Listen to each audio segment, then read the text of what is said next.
Rick and Morty comic, issue 57. The story starts out with Rick trying and failing to find Morty, even in a bunch of crazy magical dimensions like one where everyone resembles Jessica. I bet the Rick of that universe was responsible, using a device for Morty. Then Rick fails to find Morty just outside the house of, I think it's the girl of that Purge episode that he wanted to kill at one point, and she says that's where she usually finds him. He sure is lonely. I hope he took the opportunity to apologize to her. Rick finds the place Morty was just at with Peacock Jones's hat there and burns all over the forest, implying that he didn't kidnap Morty without some effort. I guess Morty was running all over the place, but you'd think that if he thought he could escape him without getting shot, he would have just used the portal gun to escape or shot him with it while he was at it. If he tried to run ahead, Jones would have shot him. If he shot the portal gun and created a portal, then Jones would have shot him. Or he would have run into the portal with him, and the fight would have taken place somewhere else. Rick runs into Beth's room, telling her what happened to Morty last issue, and apparently Beth and Jerry were asleep when he ran into the room because somehow Beth doesn't know what he said. I guess he spoke too fast, but you'd think the word kidnapped would have jumped out at her. And Jerry wastes her time being annoying, complaining about Rick charging into their room even though it's clearly an emergency and being forced to sleep on the floor because of Beth. Rick throws his clothes at him and tells him to grab his stuff because they're going to rescue Morty. It makes sense that he'd make Jerry come with him even though Jerry's an idiot because based on what Rick said earlier, Morty waves can come from anyone stupid. So he doesn't just want the extra help no matter how minor it is. Or at the very least, he can get something similar enough to the Morty waves from Jerry. And he doesn't bring Beth along with him because he actually cares about her well-being. Jerry calls him out on portaling him to a cosplay convention when he wasn't that dressed yet, and Rick explains away that the crowd of people don't care and just think he's getting into costume. Never mind that you think they question why he waited until now to get into costume. And it turns out Rick brought him to a place where Rick and Morty is a fictional franchise and there's conventions of it. Then he gives Jerry a scanner that'll play a song that detects Morty. His last Morty detector didn't do that. In fact, he used it to find out exactly where he was, and that was in the arc where Jones was introduced. I feel like a ton of this scene at the convention is complete padding. We got it as soon as we saw the cosplayers, and yet they keep dwelling on it. I like that we finally find out where Jerry got his iconic shirt. His mom got it for him. And apparently it was a really long time ago because he has to say, I think. Finally, Rick explains why he came here of all places. The cosplayers all register on devices as the real Rick and Morty. That's completely ridiculous! The only way Rick and Morty trackers would work is by detecting brains that are similar enough to them. Or at the very least, detecting a transmitting device on a person. And these guys wouldn't have transmitting devices on them. They aren't microchipped. Obviously, these devices wouldn't be fooled by people dressing up. He really shouldn't have said that. You'd think they'd have better facial recognition than that. There's a reason I forgot this. It already makes sense leaving at the idea that it's hard to find Morty here because everyone's dressed like him. Rick says that if they don't find Morty before Jones and Morty leave this dimension, he'll never be found. Even though it turns out there's a Rick of this planet and she's a girl. Realistically, 50% of Ricks would be girls, so how is this the only one we've ever seen? And her hair makes it more obvious that it's just dyed blue because of the shade, while Rick's hair is at least somewhat passable for old man hair. Fortunately, she knows it's the real Rick and Jerry on site in this place and already has some badges to give Rick full VIP access to go anywhere without attracting attention. And turns out Rick already met with her and asked her for help before he went to get Jerry and go here. Which is confusing considering his reaction when he ran to Jerry's room. I'd expect that to be right after he found out Morty was kidnapped and did all the searching. It makes sense that he went to the Mega Sea dimension so quickly because of course he'd figure that Morty would want to get smarter. Especially after he called him stupid last issue and Morty just had Rick's intelligence recently. And I guess it was realistic that it wasn't the first dimension he thought to visit. Turns out female Rick has a skirt. I'd expect pants from a Rick, regardless. But it takes advantage of the concept. Female Rick is faster to say than Rule 63 cosplay Rick. It's nice of Rick to compliment her skirt so much that he jokes that he'd have to try it out. And it's nice of her to call him Bud. Jerry says that she's a little young to have a grandson. She could have easily been as old as Rick. This also makes me wonder why we've almost never seen a Rick that's not an old man before, which would be insanely unlikely. It would be insanely unlikely for nearly all of them to be old, when there's an infinite amount of them. Rick says that her Morty is a dog, and seems to be jealous because of it. Peacock Jones gets accused of being an OC, getting some karma for trying to kidnap Morty and saying plebs unironically, as he's called a weird Morty slaver. Then there's a page where the comic writers show their righteous indignant frustration how they aren't nearly as popular as the show's staff for no good reason. There's somehow not even a single person in line. Pretty ridiculous since this is literally the best comic I've ever read. It makes me laugh all the time. More than the show itself. I think there'd be some people in line. I guess it's a universe where the comic sucks. Why is Rick trusting Jerry to shoot Peacock Jones? He has a good argument to Jerry about why Jerry would be rewarded for shooting Jones though. And Jerry's upset that the fans are joking around insulting him, and asks if the show portrays him as a bad guy and insists that he's a good guy. Jerry cares more about his ego than Morty, so he wants to go watch the show and see what a solid great guy he really is. Why would he think he'd see that at this point? And Rick cathartically calls him out, "Jerry, we're supposed to be saving your son!" Rick cares more about Morty than he does. And that's the guy who could replace Morty with a clone at any time. If he really didn't care, he'd just replace him with spare parts and ignore Jones, and erase memories so he wouldn't know the truth. But it makes sense that even if he didn't care about Morty, he'd be doing this to spite Jones, because nobody should try to inconvenience him with this and get away with it. I still don't know why Jones hasn't killed Morty instead of just kidnapping him. Thankfully, it will be explained. Then, unexpectedly, Jones shows up right behind Rick and is completely casual, but obviously that'll just get him into a fight. Rick grabs him, holding him up in the air, and is told that he put Morty where he'd never find him. He accuses Jones of being a pervert repeatedly and punches him, and lies that he doesn't care about Morty. He just hates white fan creepery. Meanwhile, the fans and writers assume that they're just two cosplayers doing a bit, and want to let them have their fun. Then Jones reveals that the way he got super smart was by drinking Mega Seed juice. So, if it's that easy, 1, how the fuck isn't there a ton of people who have done the same thing as him?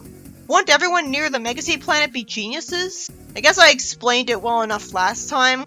That planet's in a universe where nobody discovered the Mega Seed powers, but there's also universes where people did. If it's that easy, Morty would be able to get just as smart as Rick if he simply got himself Mega Seeds and drank juice of it. That'd be the first thing he'd try, and it'd work. And then he could just make a device to make himself as smart as Rick, assuming that Rick can make a device like that. So it wouldn't matter that his intelligence is temporary, because he could make it permanent if he's that smart. I guess most of the time Morty thinks that if he got as smart as Rick, he'd become about as unlikable as he is at times. Like, he'd become nihilistic, so he doesn't want that. The comic Morty doesn't have that excuse because he knows what it's like to be as smart as Rick now, or at least half as smart, and he loved it to the point where he wanted to go back to that. Rick grabs Jones's ray gun and makes sure the strings on the giant Pickle Rick thing gets cut, and the writer of this comic makes a joke out of the fact that it ends up crushing the people who write the show to death, because one of them somehow says that he knew it ended this way, and the other says he thought he'd die from something else. And they're both somehow completely calm and not even trying to get out of the way, as if they want to die. I get why the comic staff made this happen because they're irritated that the comic isn't nearly as popular as the show, so they have every right to vent with yet another dark joke in the franchise. I want it to be 99% as popular as the show at least. At least the comics don't have advertisements. We see Jerry sitting on a chair watching the show, and he complains, "Well, this is taking forever. Who has time to watch all of this?" It would also take a long time to read all of the comics. And it makes sense that he's bored already, because Rick and Morty are the focus, not him. Then he happily goes up to some Jerry cosplayers, and even they say that Jerry sucks. But in a funny way, calling him a desperate coward. Jerry has to talk himself into pulling the trigger on Jones to prove he's not cowardly, and he just frustrates me. If Rick had been the one with the ray gun, he would have shot Jones immediately. But I guess Rick's logic was, if he had the gun, Jones would have eventually knocked it out of his hand and taken it from him when they inevitably got into a fistfight together, so he had to trust Jerry with it. And he really wanted to be the one to fight Jones himself, and he couldn't trust Jerry to do that. He ends up shooting the comic staff because they get in Jones's way, which is pretty dark, but I think it's the comic staff trying to make up for the fact that they killed off a version of the show's writers out of jealousy because they did to themselves too. They also made fun of themselves by showing the comic staff as suggesting having more fart jokes, when the comic's a lot more than that. If I had to list the strengths of this series, these things wouldn't even be in the running to be mentioned. It's good because it's interesting. Jerry looks remorseful, fortunately, and someone says they need all the Mortys in one place. So Rick tries to fight Jones in the crowd, and Jones gets away. Eventually, after Jerry's told that he should be able to recognize his own son, Rick finds what looks like the kidnapped Morty, but then he says, "This isn't our Morty, he's from the A designation to their universe, Jerry." So it's almost exactly like Rick's universe, but slightly different. Jerry asks what the difference is, and Rick says that just slightly less funny. Is he talking about the show Morty? Why would he be gagged and bound? That doesn't make any sense. Was he sent here by his crueler Rick as a prank? Rick is surprisingly nice enough to return him to his universe anyways. If he was really evil, he'd just settle for this Morty and do some memory rewriting to get away with it. Then, thankfully, female Rick shows up again as a Chekhov's gunman. Good, I wasn't expecting that. She says that she saw Peacock Jones take Morty through this portal, and she's been holding it open. Rick looks through the portal and takes his ship seriously when he sees it. He just now realizes that Jones was leading him into a trap, and it wasn't just him leading them on a chase. In the second story, Morty asks Rick to tell him again why he made him leave home and go in a spaceship for what hardly sounds like an adventure. Rick says it's necessary work so they can have more adventures. They're surprised to find out Summer's in the spaceship too, because she needed a place to text in peace when her dad was annoying her. I guess she was too lazy to go around the block. Summer asks what that is and is told that it's Space Krill, a magical being that uses magic to survive space, apparently. Rick's asked how fast the spaceship is going because that thing's guts are everywhere. Rick says he's trying to catch up to a Bulleen, a big space whale that eats the krill. Wouldn't a spaceship be faster than this? Wouldn't he make it as fast as he can? He can go at light speed. Morty's annoyed, and Rick says he's gonna kill the whale because the supply of blubber can be converted into oil that helps keep the spaceship nice and shiny, and magically makes it go faster. This was an explanation we didn't actually need, as the story wasn't gonna explain how there can even be space whales. It'd be fine if it was explained that this is a universe where magic exists, or the whales and krill are immigrants from a magic universe. I'll accept the story by assuming that. It makes sense that something as supernatural as a UFO would need special oil, but I assumed Rick invented it to earn it better. He specifically said that he built his spaceship out of things he found in the garage.